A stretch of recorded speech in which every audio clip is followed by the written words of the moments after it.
بسم الله الرحمن الرحيم. الدرس الأول.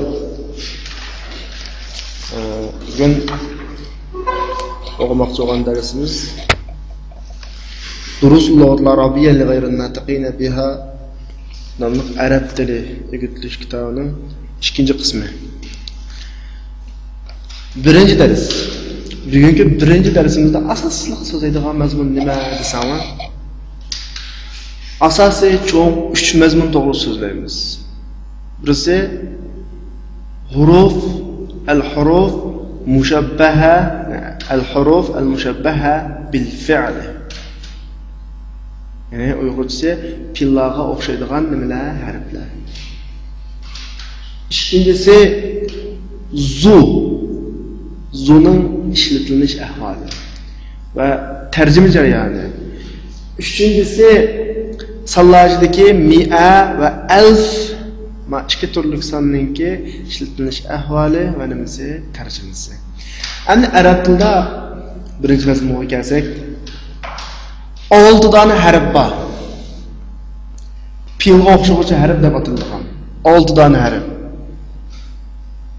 Bular inna, anna, ka'anna, lakinna, layta, la'alla. Ama bunların her birisinin ma'nosi o'zgacha. Masalan, inna desa cümlenin mazmunini ta'kidlash yo'li bor. Tercümede hakikaten çoğum deb tercüme qilsak bo'ladi. Zaruriyatga yaladi. İkincisi anna. Anna cümlenin mazmunini ta'kidlaydi, ammo cümledeki asosiy ishlatilish o'rni cümleni bir so'zga aylantiradi. Cümleni nimaga aylantiradi? So'zga. Hozir misol beraman menga. Üçüncüsü ka'anna. Odatda o'xshatish. Masalan, Muhammad yo'lvostakla, shundaymi? U toshqandakla. Shunaqa, musha o'rinlarda nima ishlatamiz? Ka'anna ishlatamiz. Endi laginna ikki jumlaning o'tirig'iga kelib, ikki jumlaning mazmun jihatdagi o'xshamaslikni bildirib qo'yishni ifodalaydi. Masalan, ilgirki cümle buluşluk cümle olsa, mesela falani keldi degan cümle olsa, lakinni kelsa, lakindan keyingi cümle aşıdan del aksi. Bu qanday qilmidi? Kemmidini ifodalaydi. Agar kemmidi bo'lgan bo'lsa, keyingi qanday qildi? Keldini ifodalaydi. Oxirgi ikkisi laydi la'alla. Har ikkilisi arzuni ifodalaydi. Masalan, Uyg'ur tilida arzu, umidni ifodalaydigan biror so'z bormi yo'qmi? Bor. Kashki. Shundaymi? Kashki bilan balkim. Masalan, biz uni gap baqayli, balkim gapimizni anglab qolar deymiz-ku. Endi balkim gapimizni anglab qolar degan gap, uning gapimizni anglashini umid qildik shundaymi? Masalan, bu Qur'onda intayin gap bunday. La'allakum tuflihun. La'allakum tattaqun. Shundaymi? Balkim sizlar nijot topishinglar mumkin. Balkim sizlar saqlanib qolishinglar mumkin degandek shundaymi? Uni boshqa laydimi o'xshashlar. Masalan, hey kashki shu o'z vaqtidagi bir biga bo'sh vaqtim bo'lgan bo'lsa, shunchalar ishlarni qilib oladim shundaymi? Degan o'rinlarga layd ishlatamiz. Masalan, her bir ayırmalar misal alay, inni desek, Muhammed hakikaten tirishini o'quvchi. Shundaymi?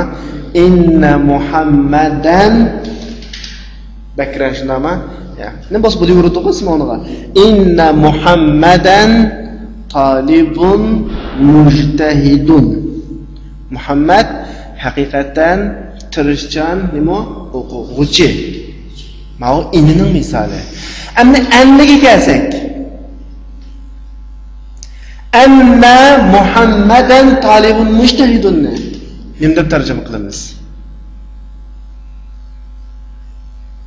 Anna Muhammadan talibun mujtahidni inna Muhammadan talibun mujtahidni o'xshash tarjima qilamizmi? Yo'q. Men bayat dedim. Anna izning keyingi jumlani ismga aylantiradi. Mesela qanday ismga aylantirdi desa, asli Muhammadning talibi mujtahid degan Muhammad qanday o'quvchi, tirishcha o'quvchi degan shundaymi? Endi kirgandan keyin Muhammadning tirishchan o'quvchiligi deb tarjima qilamiz. Demak, bir nuqta tushundingmi? Anna Muhammadan talibun mujtahid desa shundaymi?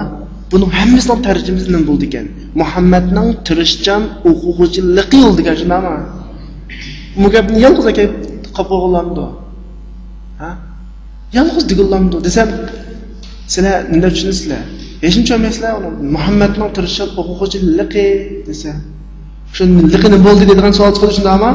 Andoqada chuqur yolg'iz kelmaydi ekan anna. Chuqur annaning oldida ma'lum bir jumlalar kelar shundaymi? Sami'tu anna Muhammadan talibun mujtahid. Men Muhammadning tirishchan o'quvchiligini qana qildim? Anladim. Shundaymi? Shuni o'xshash qilgan.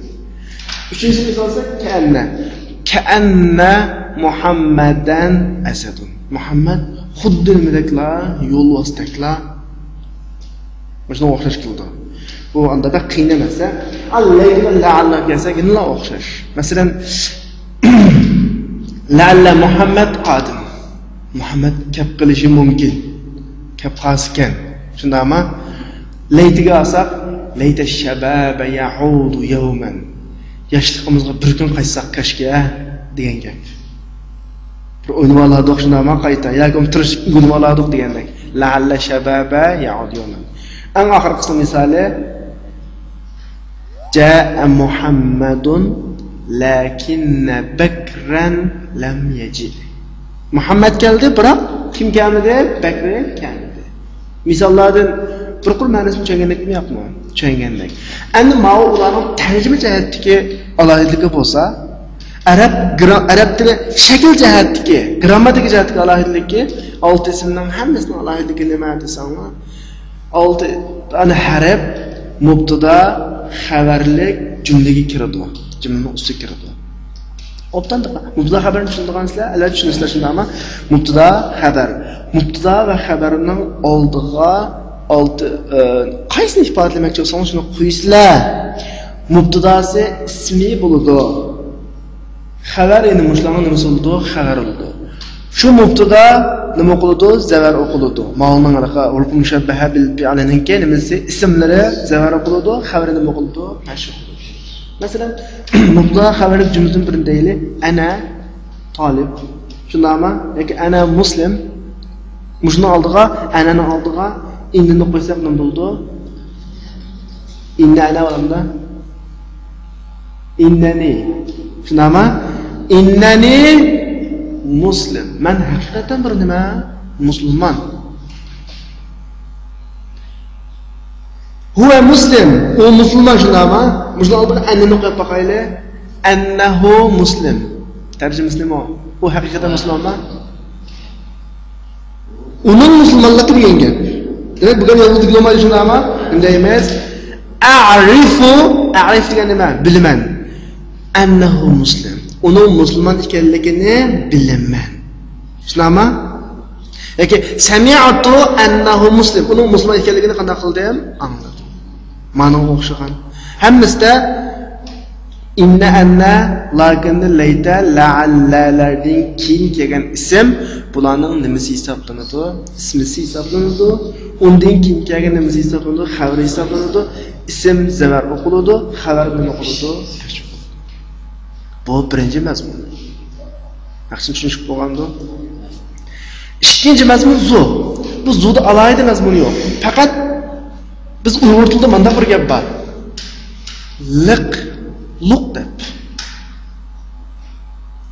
Saqalliq. Shunami? Aqtashliq, ko'ktashliq, qar kiyimlik, ko'zoynaklik, do'ppiloq shundami? Bu yerdagi luqlarni arab tilida nima ifodalaymiz?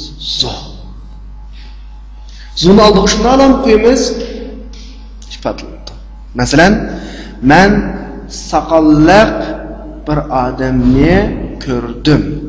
Ra'aytu rajulan za lihyatin.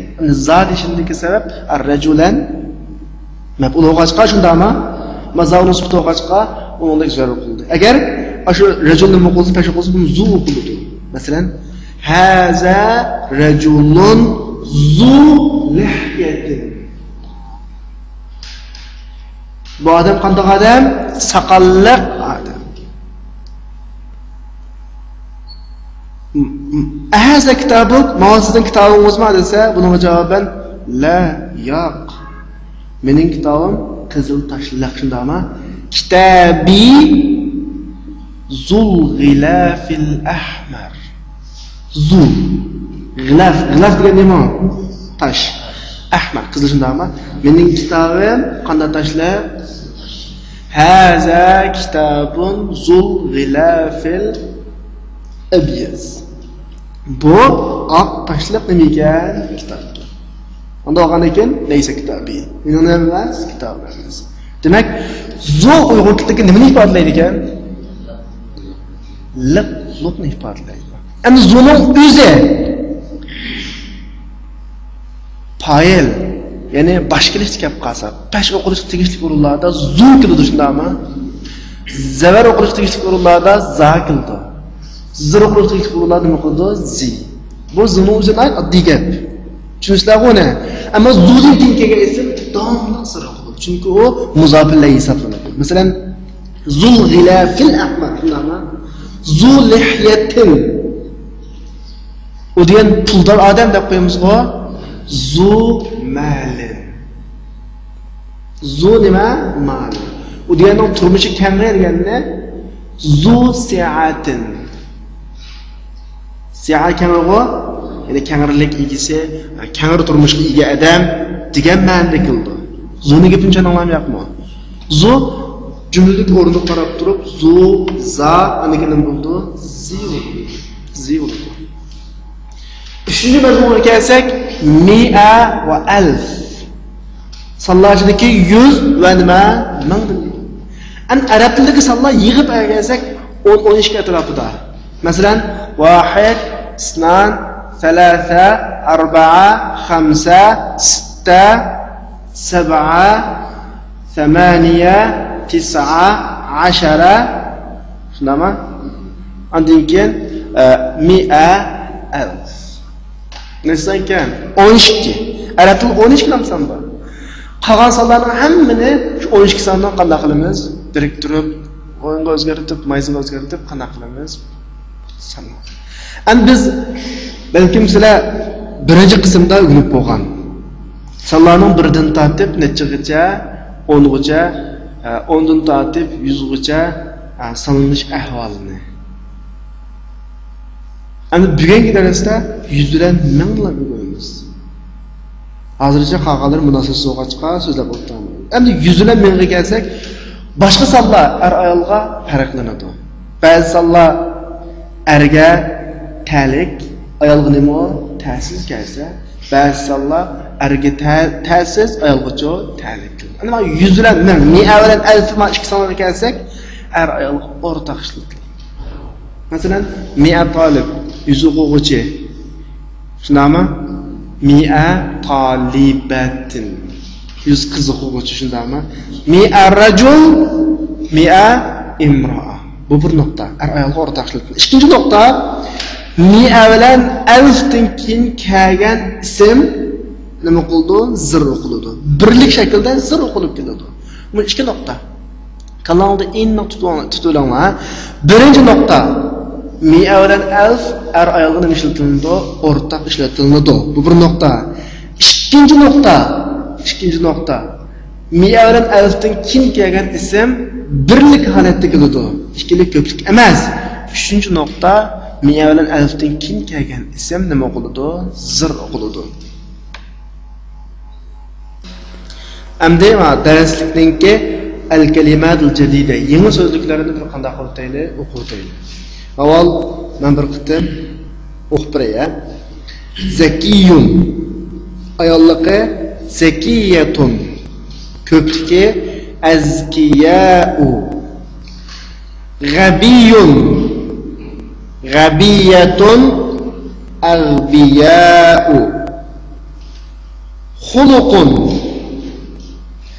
akhlaqun mi'atun alfun rubiyatun ko'pligi rubiyatun mutazawwijun azabun ko'pligi a'zabun yahudiyun ko'pligi yahudun mu'jamun ko'pligi ma'ajimu dolar ko'pligi dolarat safhatun ko'pligi safahat najihun ko'pligi najihuna g'alin kummun ko'pligi akmamun tarjima qilib qo'yay. Zakiyun zirak aqlli degan ma'noda. G'abiyun nima? Dod. Xuluqun axloq. Undan keyin mijoz degan ma'nosi bor. Mi'a 100 alf ming. Rubiya rupiya pul birligi. Mutazawwijun to'y qilgan degan ma'noda. Azabun ya'ni to'y qilmagan. Erlar kelib qolsa bo'ytoq, ayollar kelib qolsa nima? Tul. Ayolda o'qish tarjima qilmaymiz, ha? Yahudiyun bilasizlar, yahud. Shunami? Ko'pligi yahudun. Mu'jamun bizning yurtimizga lug'at. Ya'ni qomus lug'at, ha? Ma'ajim ko'pligi. Dollar. Safha bat. Mushu bir batga mo mangado, manchinchi bat, anchinchi batdiki batga mo mangado. Najihun asl lug'at ma'nosi nijot topgan, shunami utuq qozongan. Anikin imtihonlar kelib qolsa nima o'tgan degan ma'noda keldi. Imtihondan qana qilgan o'tgan. G'alim qimmat. Kummun nima? Yan. Ko'pligi nima? Akmamun.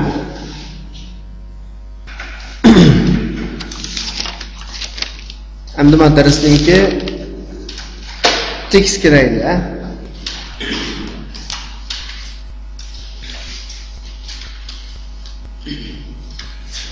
Tekstni men bir qitim o'qib o'tay. Assalomu alaykum va rahmatullohi va barakatuh. Wa alaykum assalam va rahmatullohi va barakatuh. كيف حالك يا أستاذ؟ لعلك بخير. الحمد لله. وكيف حالك أنت يا حاشم؟ أنا أحبك كثيرا يا حاشم. إنك طالب ذكي ومجتهد وذو خلق. أمن باكستان أنت أم من الهند يا هاشم؟ إني من الهند. وزميلك الذي خرج معك الآن من الفصل أهو أيضا من الهند؟ لا، إنه من باكستان. إن ساعتك جميلة يا حاشم. أمن اليابان هي؟ لا، إنها من الهند. أغالية هي أم رخيصة؟ إنها رخيصة جدا. إنها ب100 روبية فقط. كم أخ لك يا هاشم؟ لي 3 إخوة. أطلاب هم؟ لا، إنهم تجار. وكم أختا لك؟ لي 4 أخوات. أفي الهند هن الآن؟ لا، إنهن هنا بالمدينة المنورة مع أبي وأمي. أطالبات هن؟ لا، إنهن مدرسات بالمدرسة الثانوية. Biz tekstni mulohaza qilsak, bugun so'zlagan 3 xil qoidamiz bor. Birisi qaysi? Huruf mushabbaha bil fi'l shundami? Ikkinchisi su, uchinchisi mi'a va alf. Masalan, 4-chi qurdiki. Alhamdulillah va kayfa haluka ya أنت يا حاشم؟ أنا أحبك كثيرا يا حاشم. إنك طالب ذكي. degan jumlada bizning birinchi grammatik qoidamiz bor. endi ba inna. Undan keyingi va zu xuluqin shundami? Ma o'rinda bizning so'zga ikkinchi qoidamiz zu munosabatli qoida bor. Inni minal hind. Ma o'rinda o'xshashlar bizning so'zlagan qancha qoida? Birinchi qoidamiz bor. Innahu min Pakistan degan dialogniki innahu min Pakistandagi innamo bizning birinchi so'zlaganimiz qoidamiz. Inna sa'ataka jamila. Bu birinchi qoida shundami? Innaha minal hind. Bu nechinchi qoida? Birinchi qoida. Innaha raxisatun jiddan. O'xshashlar birinchi qoida. Innaha bi 100 rubiya faqat. O'xshashlar bumi birinchi qoida. Innahum tujjar. Hashimninki la innahum tujjar degan hivar dialogi bu o'xshashlar birinchi qoida.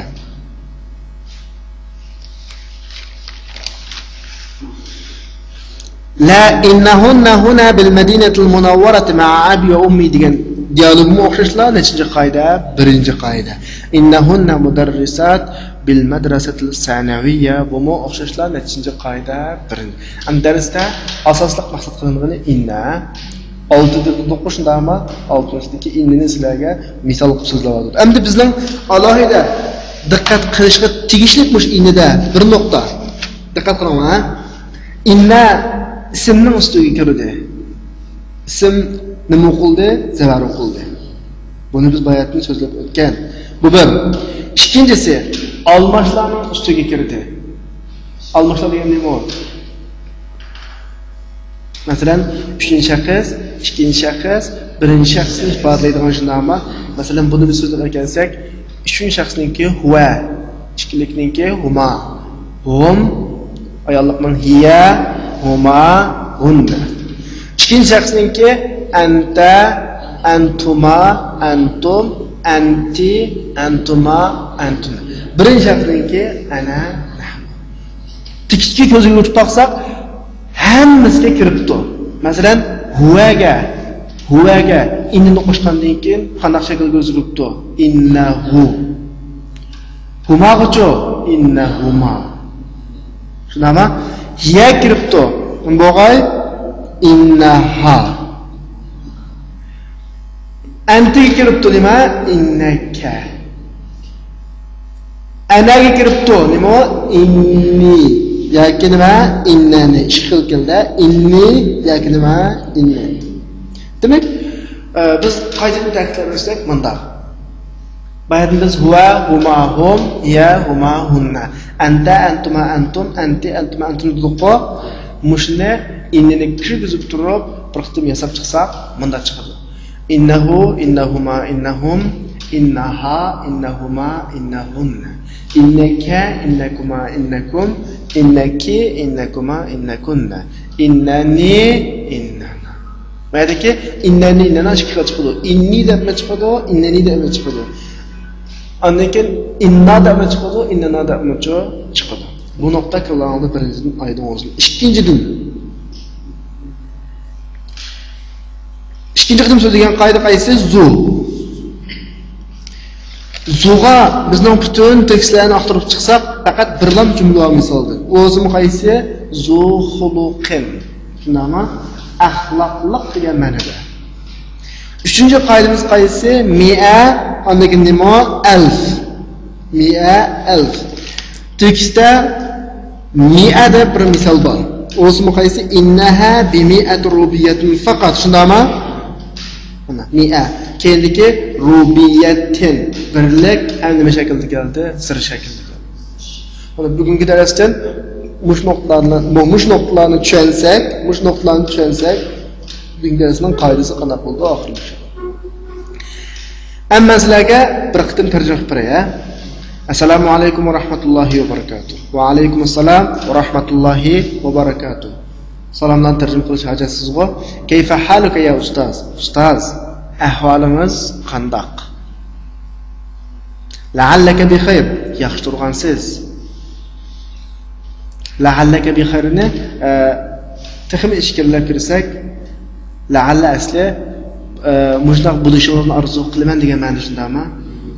Endi biz Uyg'urlarda boshqalarning ahvol so'g'a vaqtida sizning yaxshi turishingizni, salomat turishingizni arzu qilaman deb hech kim so'maydi-ku. Faqat yaxshi turganlar, obdan turganlar deydi shundaymi? Shuni la'allaka bi xayrni yaxshi turgansiz deb tarjima qilamiz. Bi xayr mazmun jihatda fi xayrin degan ma'noda.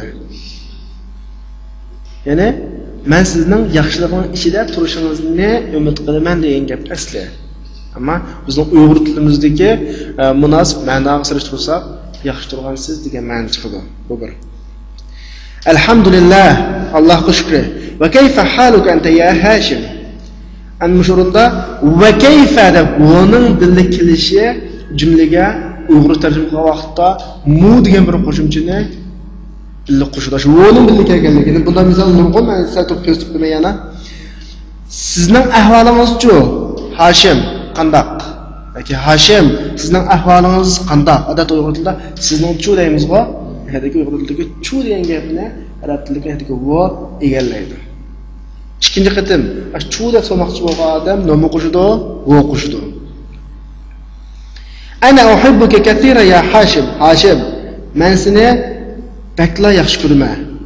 Mayda katirani men seni ko'p yaxshi ko'raman degan bo'lmaydi. Men sizni nihoyat yaxshi ko'raman, bak yaxshi ko'raman degan ma'noda. Innaka talibun zakiyyun va mujtahidun va zu xuluqin azim. Na zu xuluqin. Siz haqiqatan zirak, tirishchan va axloqli o'quvchi. Axloqli bir o'quvchi. Ammo o'rinda zakiyun va mujtahidun va zu xulqin deb vodni ikkisi keldi-ku. Birinchi vodni tarjima qilgan vaqtda tarjima qilmaymiz. Ikkinchi vodi keltiriladi. Masalan, men deb baqayli, ishtaraytul kitab val qalam va daftar desak, shuni men kitob va qalam va daftar sotib oldim deb kilamda Uyg'ur tilida yo'q. Uyg'ur tilida o'tirdiki, baqlash o'z atfini o'zini shundaymi? Ikkidan, ya'ni birdan ortiq o'qib qolgan o'rinlarda oldingi o'rinlarni tarjima qilmay, eng oxiridagini tarjima qilamiz. Masalan, ma'runda siz zirak, tirishchan va axloqli nima o'quvchi. Amin Pakistan anta am min al-Hind ya Hashim. Hashim, siz Pokistondanmi yoki Hindistondanmi? Inni min al-Hind. Men Hindistondan. Wa zamiluka alladhi kharaja ma'aka al-an min al-fasl ahuwa aydan min al-Hind? Ma'runda va zamiluka, ya'ni o'shashlar o'ning nima uchun kelib qoldi sanglar? Aşı Uyg'ur tilidagi chu deb bir qo'shimcha bizning ig'iz tilimizda shundaymi? Sizning saboqda hozir sinfdan chiqib ketgan saboqda changiz-chu. Umi Hindistondanmi deganda qon. Shu buni ancha tushansanglar bo'ladi. Ammo adabiy tilda mu qilsanglar bo'ladi. Yoki chu. Andakin zamiluka deykinki allazi zaminning subtoqachqa kharaja ma'aka al-an min al-fasl degan o'ringacha hammasi allazning silisi hisoblanib butunlay zaminning sifati bo'ladi. Jumla oxirlashgani yo'q-a. Shunga hozir sinfdan siz bilan chiqqan saboqdoshingiz umu ham Hindistondanmi? La. Innahu min Pakistan.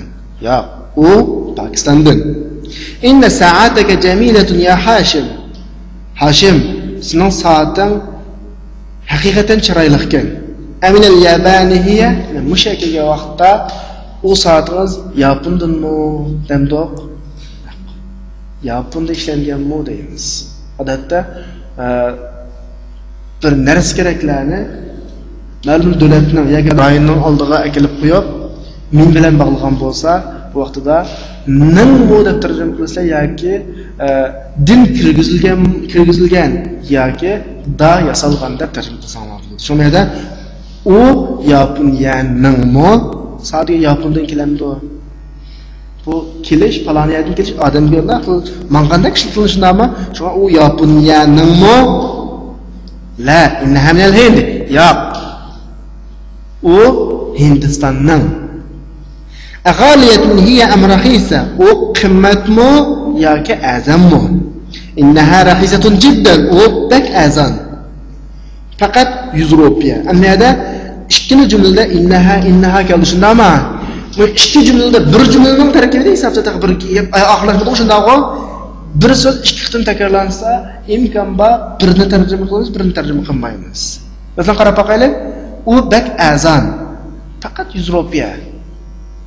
Innaha bimi rupiya faqat ki innaha degani qanday qilsak ham bo'ldi, tarjima qilmasak ham bo'ladi. Bunda misol tafkir uchraydi, ha? Kam akhallaka ya Hashim?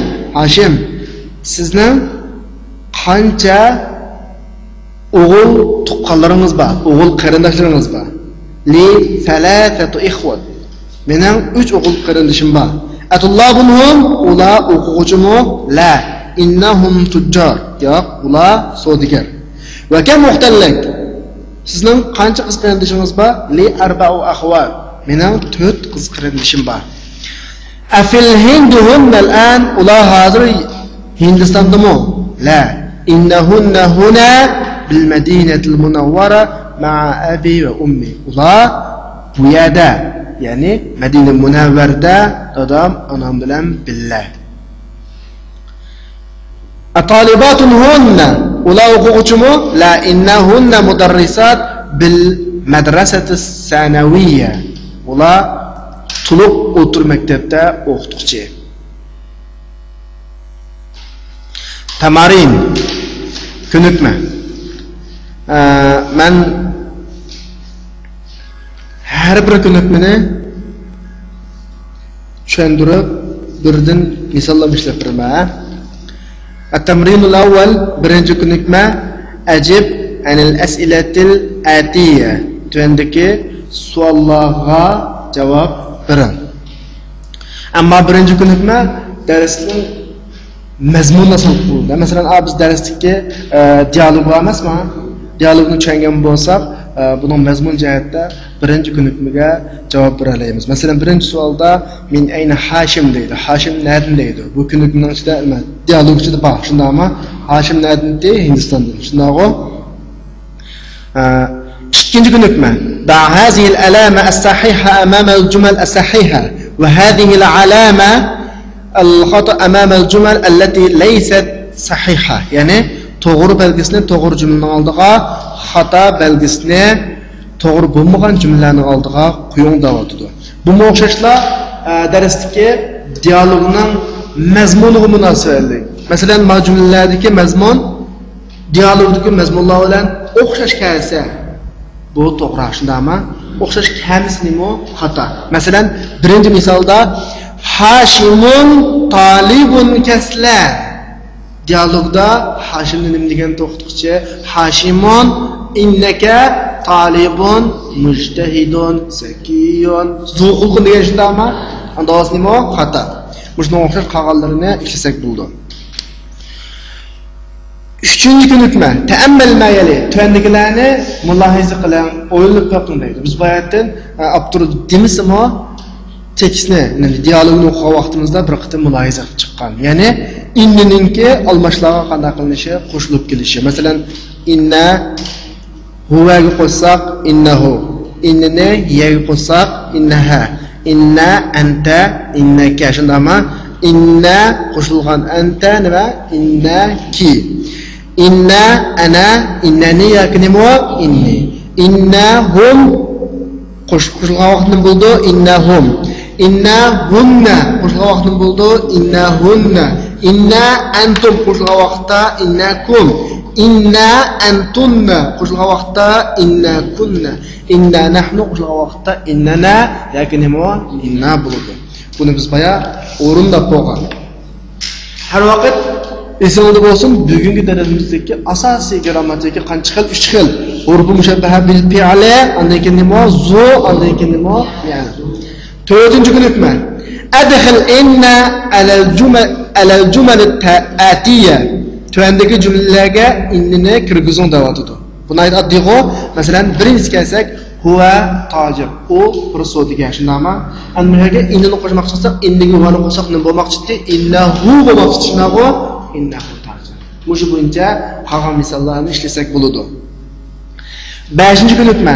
iqra'il amsilatil atiya tuandagi jumlalarni o'qing. Masalan, bizga o'qib bergan jumla faqat bizni o'ylantirish masala, boshqa narsa emas, ha? Qarab boqaylik, birinchi jumla al-mudarrisu jadidun, normal jumla. Mubtada, xabar, ikki xabar. Shundaqo, mush jumlaga inni qo'shgandan keyin nima bo'lg'ay? Innal mudarrisa jadidun. Mubtadani ustiga kirdi, mubtada zarur ketdi, xabar tashqarida qoldi. Shundaqmi? Bu vaqtida buningga boshqacha ism qo'yamiz. Al-mudarris nima bo'lg'ay? Innining ismisi. Dastlab mubtada tushundimi? Inni kirib bo'lgandan keyin innining ismisiga o'zgardi. Jadidun inni kirishdan ilgari mubtadaning xabari etdi. Endi inni kirib bo'lgandan keyin nimaning xabari o'zgardi? Innining xabariga o'zgardi. Va qolgan misollarni bir qor o'qib, shu bo'yicha muloyiz qilib chiqsak bo'ladi. Endi yuqorida o'qigandak 6-ko'nikmada, Abdurbizga 5-ko'nikmadagi bizga bergan ko'rsatma bo'yicha 6-ko'nikmaga siz shunday innini kirgizib qo'ying davotida. Adkhil inna ala al-jumal al-atiya wadbit awakhir al-kalimat. Tuandagi jumlalarni innini kirgizib, so'zlarning oxirisini muqimlang degani so'zning oxiri tashviq qilamdi, shunami yoki zavar qilamdi, musjahatda qoidaga chuguzing degani. Wadbit degani qoidaga chuguzing. Masalan, birinchi misol men ishlab beray. Ad-darsu sa'bun. Endi mushunga iboyatim bizga kelgandek al-mudarris jadidun o'xshash inni kirgizsak, ad-darsu mubtada sa'bun nima xabar. Inni nakirado mubtadaning peshiga kiradi. Ya'ni ad-darsning peshiga kirib nima bo'ladi? Inna-darsa bo'ladi, shundami? Keyindagi sa'bun o'z betlanib turadi. Bu vaqtida asli ad-dars sa'bun ad-dars mubtada sa'bun nima xabar. Dars qiyin shundami? Inna ad-darsa sa'bun bo'lgandan keyin ad-dars innining ismisi sa'bun nimasi innining xabari bo'ladi. Jumlaga bo'lgan ta'siri ma'ni jihatda dars haqiqatan qiyin degan bo'ldi, shundami? Grammatika jihatda, shakl jihatda ad-darsa zavar qildi, sa'bun o'z holati bo'yicha tashbita qildi. Bu tushunishib bo'tamdi yo'qmi?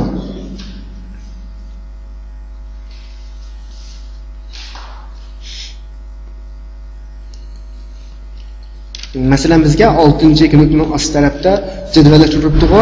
As-sayyara jamilatun vaqtida as-sayyara mubtada, jamilatun nimasi xabar.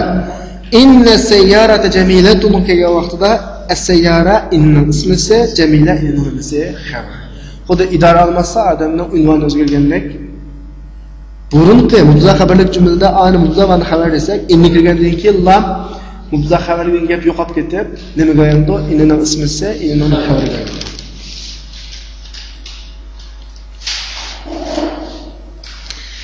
Yettinchi mashq ta'ammal al-mithalayn thumma kawwin jumalan mislahuma min al-kalimat at-taliya. Tuandagi ikki misolni mulohaza qilib bo'lgandan keyin shu ikki misolga o'xshash tuandagi so'zlardan jumla tuzum topadi. Bu qanday misol desanglar, arab tilida mundaq bir jumla qurilmasi bor. Uyg'urcha tushunaylik biz, ha, qaranglar. Biz ma'lum bir narsaning ehtimollik va ikki tarafini tutib turib savol solmoqchi bo'lsak. Masalan,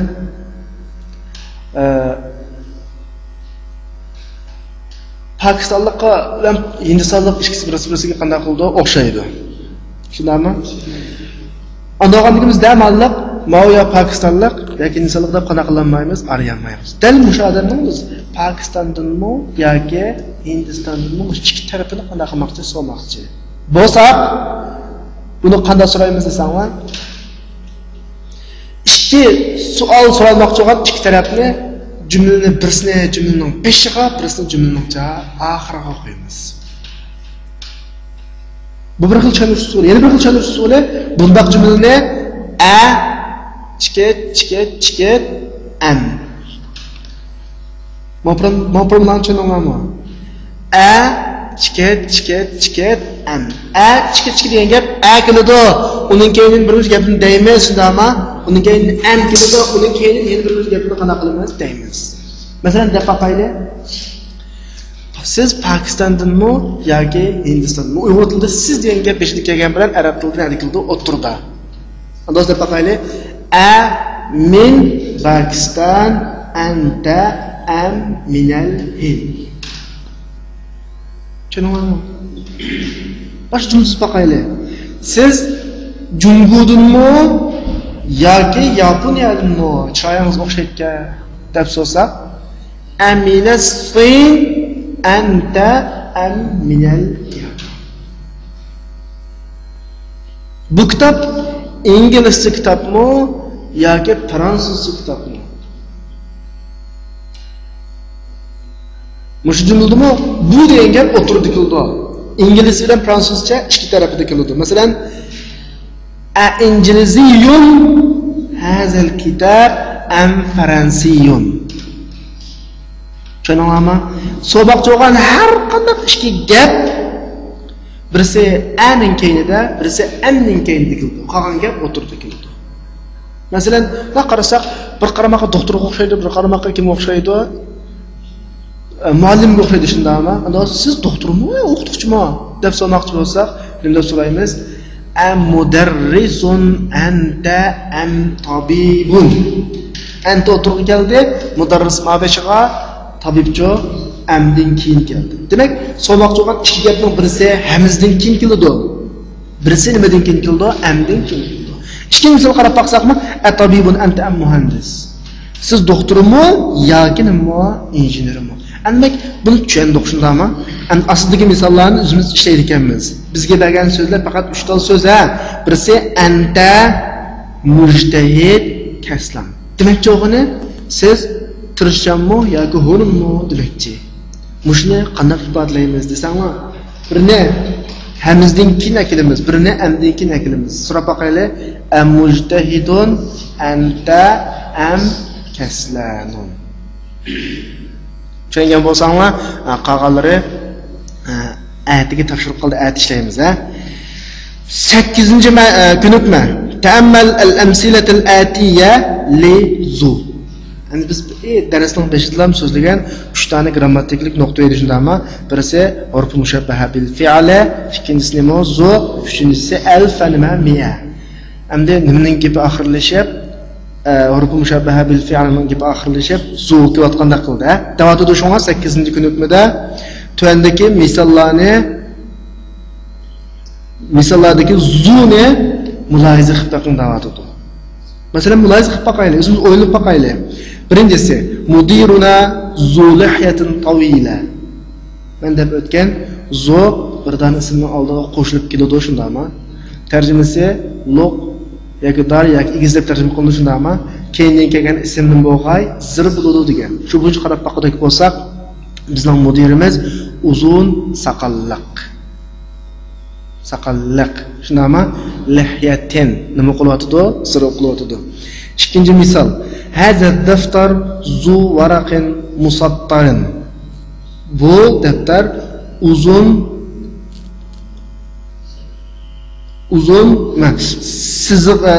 siziqliq varaqliq. Odatda liq ikki gap qoldi-ku. Bu daftar siziqi bor varaqliq.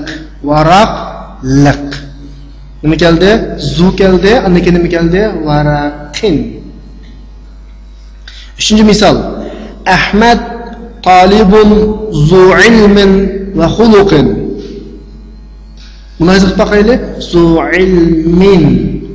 Ahmad bo'lsa bilimlik va axloqliq o'quvchi. Liq. Shundaymi? To'rtinchi misol.